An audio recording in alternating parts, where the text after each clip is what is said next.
Барысаглебская царква ў Гродні – адзін з самых старажытных візантыйскіх мемарыялаў усходняй Еўропы. Геніяльная прапрацоўка плана, высокамастацкі паліхромны дэкор і унікальны канструктыўны пачатак, які ўвасабляе прарыў у раннехрысціянскім дойлідстве. Якія сакрэты вось уже 9 сотняў гадоў захоўвае ў глыбіні сваёй таямнічай апсіды гэты грандыёзны алтар мудрай архітэктуры. Архітэктуры Беларусі.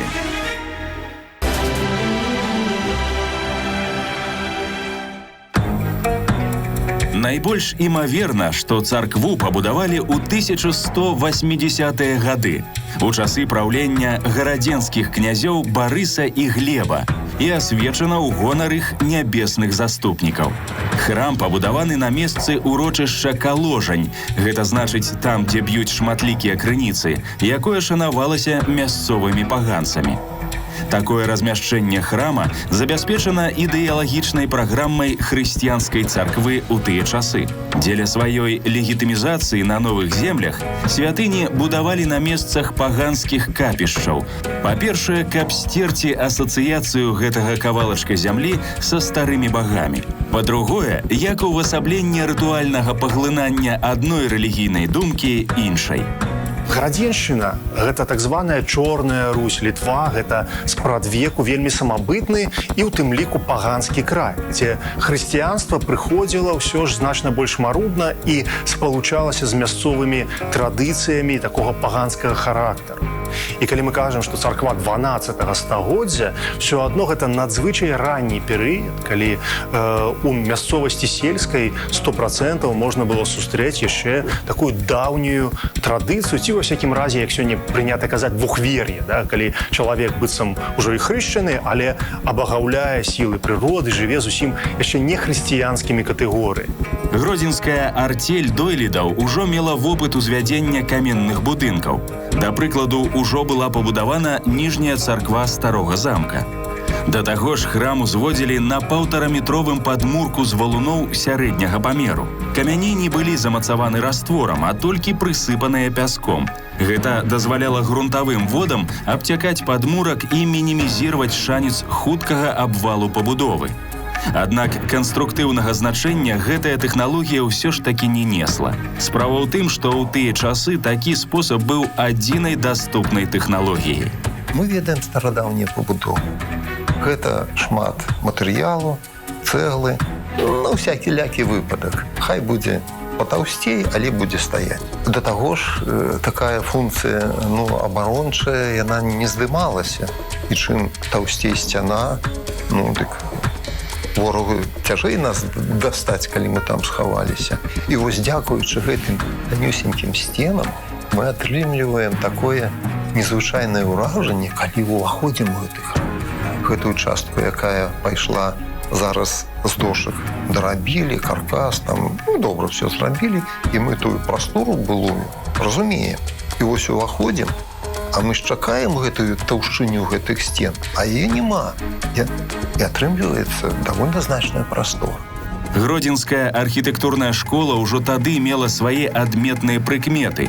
Канкрэтна роўнапластовы цагляны мур, дзе таўшчыня плінфы і шва практычна аднолькавая.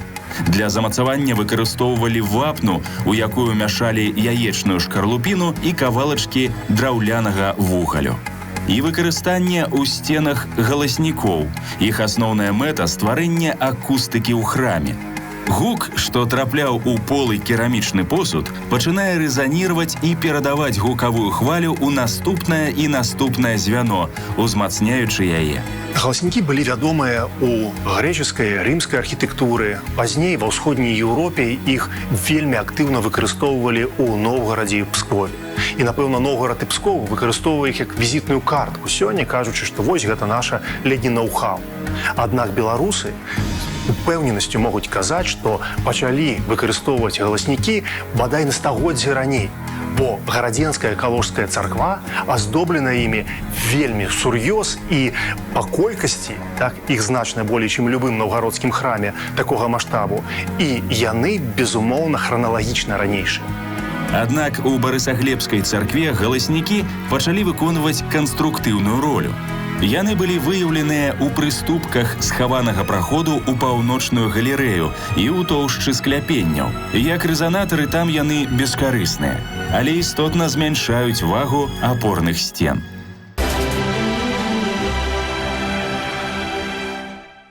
Фасады храма раздзелены вертыкальнымі лапаткамі складанага профілю з 3 уступамі. Верхні уступ мае скругленыя вуглы і нагадвае паўкалону. На фасадах апсідаў ніякіх цяг няма, але аркі іх вокнаў былі ўпрыгожаны профілем з лякальнай цэглы.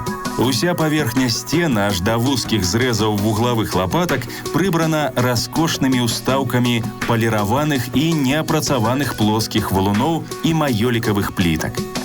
На паўночным фасадзе двойчы намаляваны крыж на ступеньчатай галгофе. У размяшчэнні крыжоў і камянёў ёсць сіметрыя, але дойліды дэкаратары не прытрымліваюцца яе строга. Яны ўносяць пэўны дух маляўнічасці і свабоды ў сістэму ўбрання ў цэлым.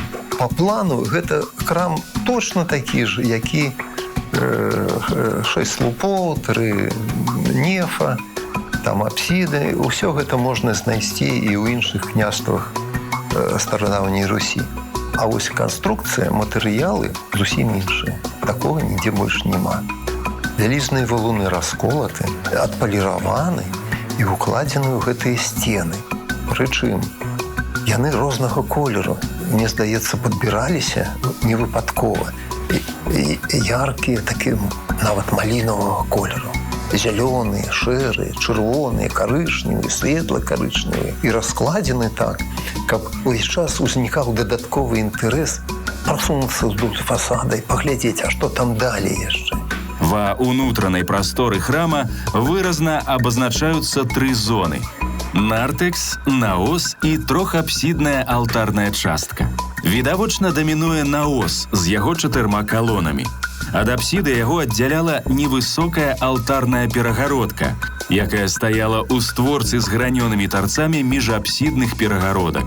А ад нартэкса агароджа хора і гранёныя слупы, якія падтрымліваюць іх насціл. Калужская царква стаіць у вельмі маляўнічым месцы, і пляцоўка з даўніх часоў, магчыма, прадугледжвала збор людзей на набажэнства.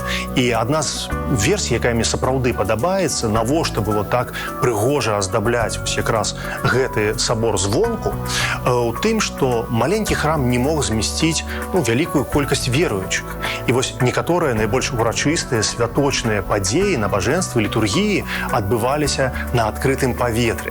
І вось у гэты момант фасад храма пераўтвараўся як бы у візітную картку царквы, веры, і, канешне, яна надавала урачыстасці, прыгажосці. Усе гэтыя камяні, крыжы, ўсё, што утварала арнамент, яно сапраўды як бы павінна было наводзіць на рэлігійныя думкі і ствараць той самы урачысты, але тым разам і рэлігійны такі настрой. Сцены аформлены шэрагам ніж, размешчаных як на плоскасці пілястраў, так і ў прасценках паміж імі. Прызначэнне гэтых ніж вызначыць складана. Іх можна было б лічыць аркасолямі ці нішамі, прызначанымі для пахаванняў. Аднак для гэтага яны вельмі невялікія і вузкія. Да таго ж, ні ў адной з іх не знойдзена ніякіх слядоў пахаванняў. Падлога Барысаглебскай царквы была выкладзена маёлікавымі пліткамі.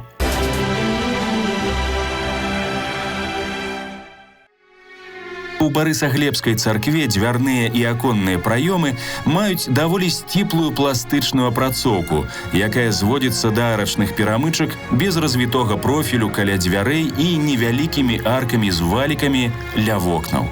Асноўны чырвоны фон цаглянай кладкі з параўнальна шырокімі белымі швамі не быў закрыты пабелкай і ўтвараў пышнае спалучэнне з шматколернымі камянямі і маёлікай. Калужская царква задае вельмі шмат пытань.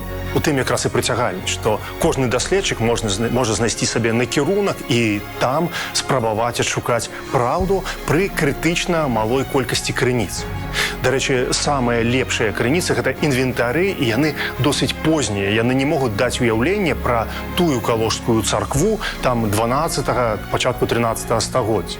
Хутчэй мы ведаем падрабязна, што было ў 16 і 18 стагоддзі.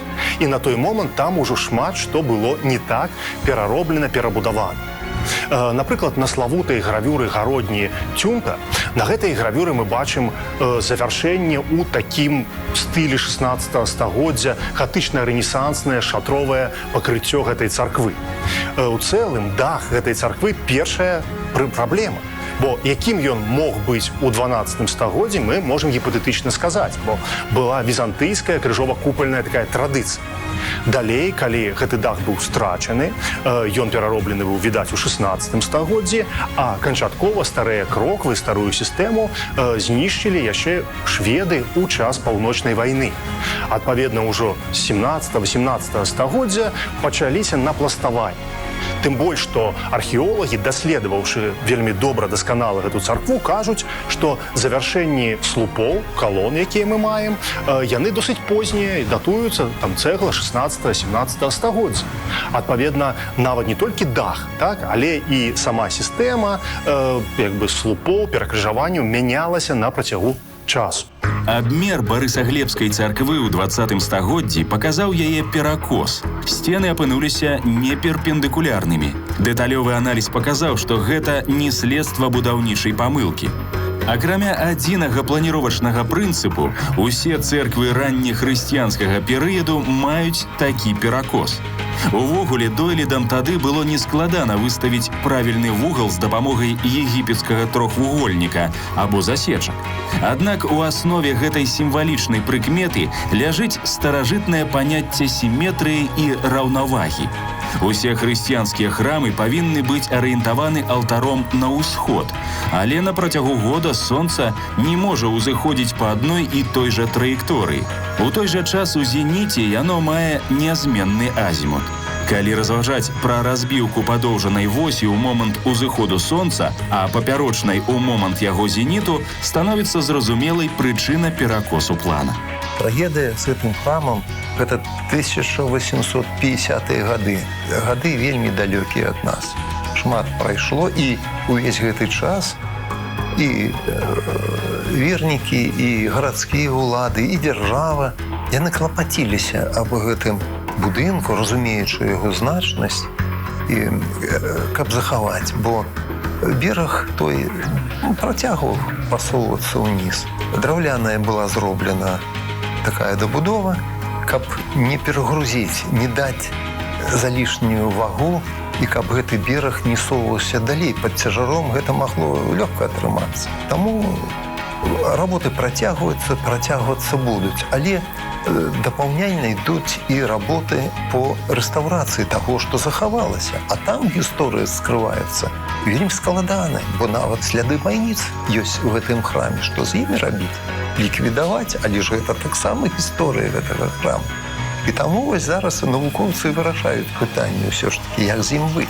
Няўдалае з пункту гледжання геалогіі месцазнаходжання храма, збудаванага на ўскрайку высокага берага ракі, вызначыла пастаянную небяспеку абвалу. Нёман падмывае грунт. У 1720 годзе адна са сцен нахілілася, але апоўзень спынілі. Аднак у красавіцкую ноч 1853 года паўднёвая сцяна і частка заходняй абрынуліся.